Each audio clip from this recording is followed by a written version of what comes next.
MP petition. This is a very... This meeting, no, and you be a fee, and your former president, Mahama fee, and on boss upon. As you say, and allegation, national security, me a pen beneath my pejamensa.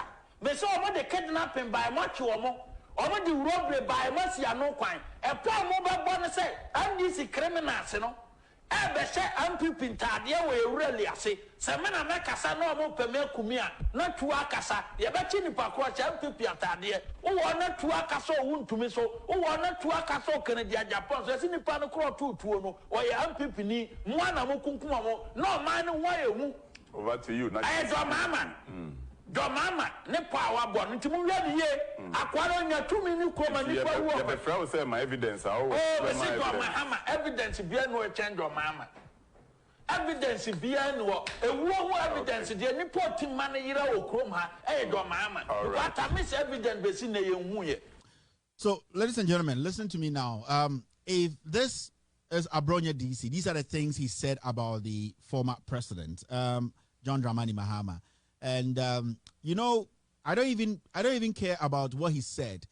He might have his evidence. He might have his evidence, and hey, that's why the CID they have called him. So, and he was emphatic on radio that he has evidence. So hey, you can't sit here and say that ABRONY just made some allegations he can't prove. Until he proves that at the CID office, we can't sit here and condemn him. But the issue here is, you see, this is a chairman of a political party. This is a regional chairman of the NPP. This is a chairman of the NPP. This is a regional chairman. So if you're an NPP listening to me, like myself, you should be very worried. You should be worried because in my opinion, I know for a fact that this guy does not have any evidence. In fact, the story that he was saying there did not even make any sense. You better shoot tobacco. Into a shoot back we are now on we no na obi a shirt no a MPP for shirt na yakọ point to say yeah MPP for na yeah ni asako shoot to Kennedy Japan ni akọ shoot to Owusu Bempa. You see, this is the regional chairman of MPP. Bono Ahafo regional chairman, meaning omo mo Bono Ahafo no MPP nyina yakọ national no, we voted for ABRONY to be a regional chairman. That is how low the party is now. It shows there's no leadership. If you're Ghanaian and you're watching me, and this guy is a regional chairman, and you just listen to this guy, and you say you are a proud NPP, then, in fact, that thing that Kennedy Japan said, the statement no is an MPP for the G-Media. He doesn't even understand why he belongs to that party. MPP for the G-Me. Because if this is a regional chairman, then we have a big problem as a political party in power. Yes. And you see, check, since Afoko, Kobne Japan, you know, Kufuor left the scene, the real MPP people, when they left the scene, I realize the people who are leading this government or this party now, there's a problem. It's either one, who am I say, they can't put their thoughts together, they can't make any statement without mentioning Muhammad's name. And you see, I'm not even worried about his statement because everybody knows ABRONY. I think somebody took him to court and he went to beg. I think, was it Ibrahim Maham? That was Owusu Bempa, Ernest Owusu Bempa, the Ghana gas guy. You see, after the exit of Kufuor, Kojom Pieni, Kennedy, Afoko, Kobne Japan, you know, those respectable guys, you've realized that MPP are done it to say, Sebi, without due respect, Abodam for party. This is a regional chairman. And we are in the middle of a pandemic. And we are almost close to elections, less than 7 months. And then the government of the day is struggling to sell their policies to the people, trying to convince Ghanaians that give us, you know, we couldn't deliver, and that give us, and this is what he spends his time on TV. And you see, it is difficult to understand because this is not any party. And the way a Palu party we will take it. A Palu's party is not a party, a platform for corruption. Everybody knows, for contract. But we are talking about the great NPP. And this is a regional chairman. And he's speaking like this. And from up to down, nobody has a problem with it. And then you expect Ghanaians to say, rational Ghanaians are today, they are asking questions and demanding reasonable answers to come and embrace the MPP and follow everything that you say? That is my problem. That is where we are now. This is a regional chairman of a political party in power. ABRONY3. And if you look at ABRONY3 and you look at Chairman Wontumi and you look at Ernesto Usubempa, that rapist from London, man, Ghana Gas job, no. If you look at these people leading this party now, then it means there's a big problem. There's a problem. There's no leadership. It means the MPP has lost its relevance in our political settings. Because to be very fair with you, if you sit this guy down and you take Mahama's name from him, he can't make any statement. If you take it's the same as Bawumia.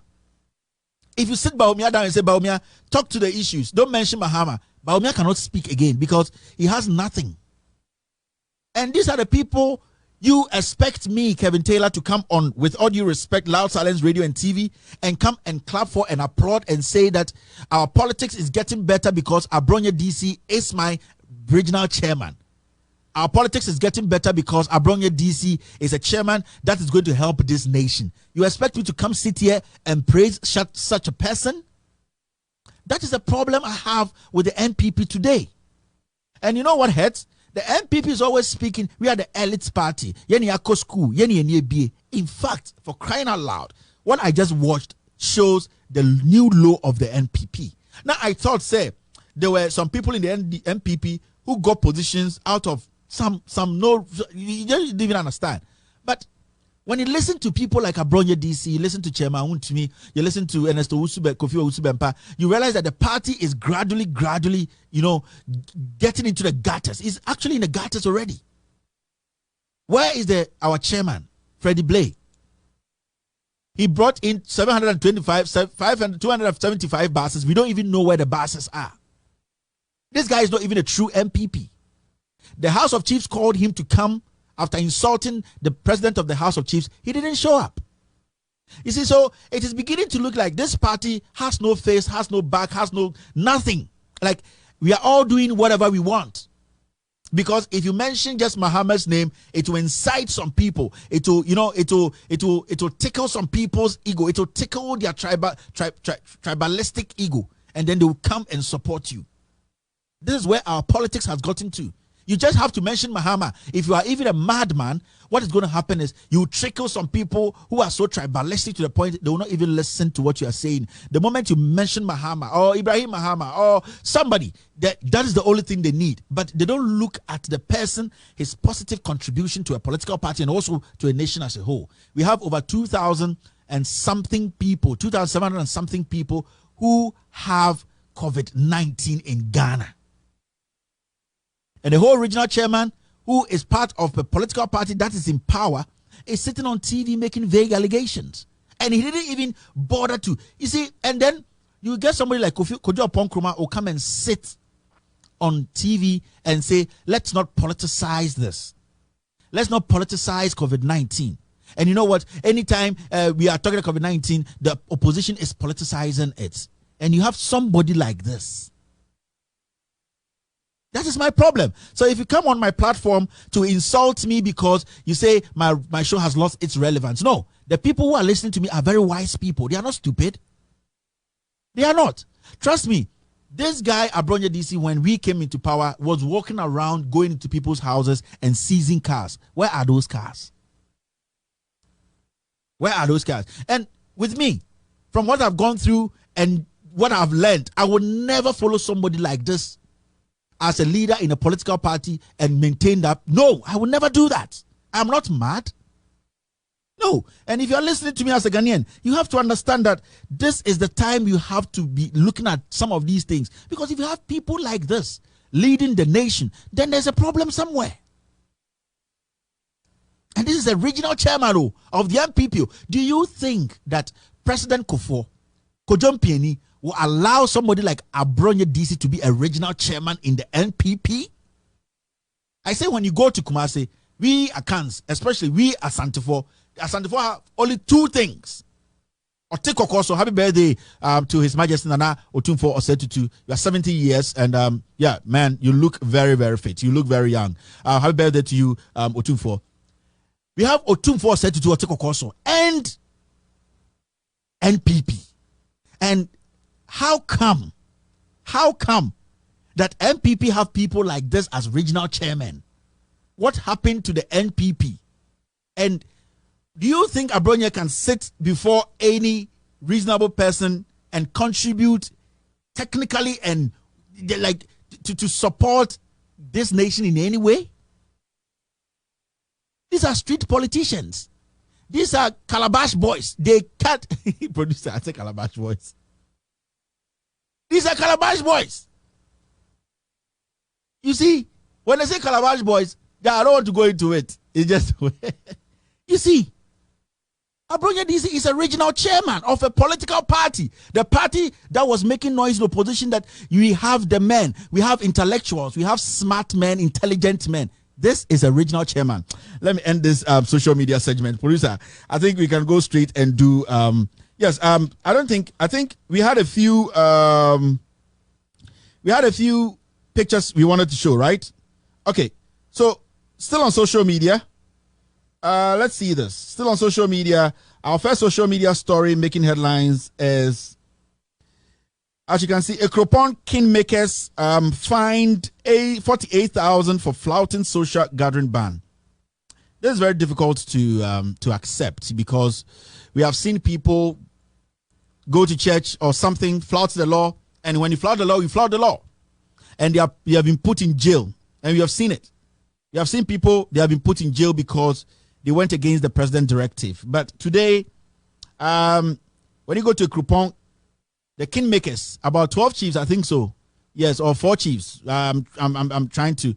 They have been fined. Like, oh, all the thousands of people you gathered on the street, no problem. Go and pay 12,000 Ghana and go. This is Ghana. This is the new Ghana. When the president talks and gives a directive, some people are exempted, and this is Ghana. And some people don't want us to speak about this because it is some group of people. When it is some group of people, you can't speak about it. As we speak, some judges in Ghana have jailed some Ghanaians. They've put them in jail because they flouted the directive of the president. But these people who gathered over 1,000 people on the street against the president directive, they say they have fined them. And you see, it hurts me because when you start to speak about these things, somebody thinks you hate some tribe, or no, I don't. And I keep saying that the gentleman who was made the chief, I respect him. He's a young man. He has more years, and I pray that he becomes one of the greatest chiefs in Ghana. And I wish him long life. He's a young man like me. He does not have control over whatever happened. The elders, those kingmakers, are supposed to be in jail. There's no discussion about this. These kingmakers, these chiefs are supposed to be in jail today. My father is a paramount chief, and I know what I'm talking about. If somebody, a Ghanaian, has been put in jail because they went against the president directive, these chiefs have to be put in jail. But hey, it's a new Ghana, and that we don't have to do that because even the regional police commander said that it would be unwise to prosecute the people who went against the president directive. So if somebody does the same thing tomorrow, can you jail that person? Because as we speak, some people are in jail because they went against the president.